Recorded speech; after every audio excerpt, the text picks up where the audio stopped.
आप लोगों ने होंडा कंपनी का नाम तो सुना है, लेकिन उसके फाउंडर शियोचिरो होंडा के बारे में कम सुना होगा।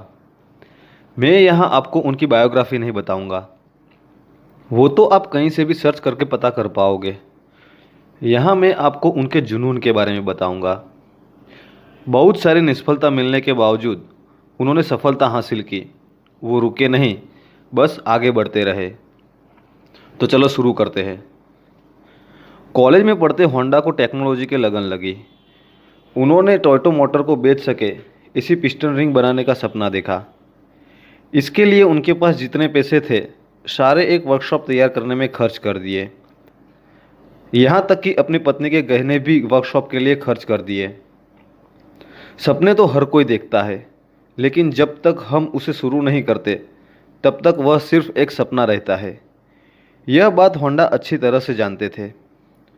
2 साल मेहनत करके पिस्टन रिंग बनी तो सही, लेकिन टोयोटा को खास पसंद नहीं आई और लोअर क्वालिटी की कहकर रिजेक्ट कर दी।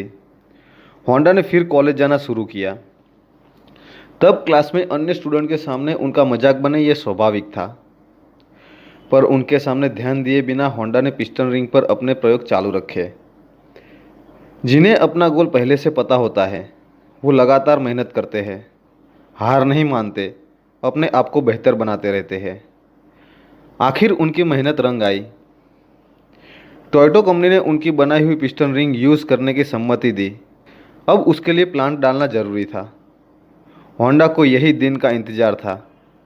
जो लोग मेहनत करते हैं उनको उस मेहनत का फल जरूर मिलता है। होंडा ने फैक्ट्री का काम शुरू कर दिया। उसी समय जापान दूसरे विश्व युद्ध के लिए जुड़ गया, इसलिए सरकार ने उनको कंक्रीट देने से इनकार कर दिया। उन्होंने उसका भी रास्ता निकाला और खुद कंक्रीट का प्रोडक्शन शुरू कर दिया। और देखते ही देखते फैक्ट्री बनाकर पिस्टन रिंग टोयोटा कंपनी को सप्लाई भी करने लगे। लेकिन विश्व युद्ध में जुड़े देश के बिजनेस पर बड़ा जोखिम रहता है। बॉम्ब गिरने की वजह से 2 बार उनकी फैक्ट्री का बड़ा हिस्सा गिर गया।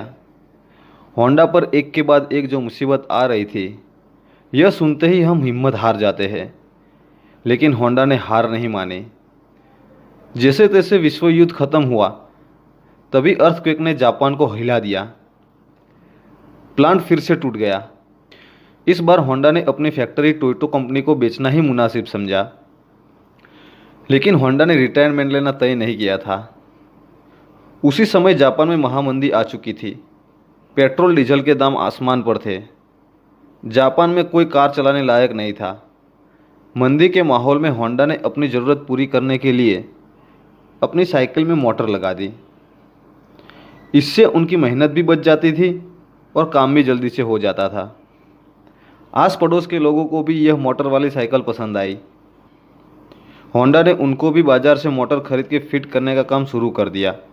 लेकिन कम पैसों से बिजनेस शुरू कैसे करें, इसलिए होंडा ने बड़ा कदम लिया। जापान के 18,000 साइकिल डीलर को पत्र लिख के अपनी योजना समझाई। उनकी साइकिल में मोटर लगाने के लिए थोड़े पैसे उधार देने की रिक्वेस्ट की। मंदी में रुक गए देश को दौड़ता हुआ करने की बात सबको अच्छे से समझा पाए। सब तो नहीं, लेकिन उनमें से 5,000 जितने व्यापारी मान गए। होंडा ने साइकिल में मोटर फिट करने का प्रोडक्शन शुरू कर दिया। उनकी साइकिल चली तो सही, फिर भी उनको उसमें कुछ कमी लग रही थी। यह साइकिल वजन में भारी थी। होंडा के ब्रिलियंट दिमाग ने उसका भी हल निकाल दिया और नई मोटरसाइकिल वजन में हल्की बनाई।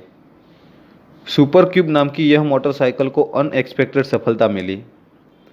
इसी मोटरसाइकिल पर बैठकर रुका हुआ जापान फिर से दौड़ने लगा। फिर तो होंडा मोटर ने यूरोप, अमेरिका, एशिया में धूम मचा दी। उसके बाद होंडा ने कार भी बनाई, उसमें भी बड़ी सफलता हासिल की।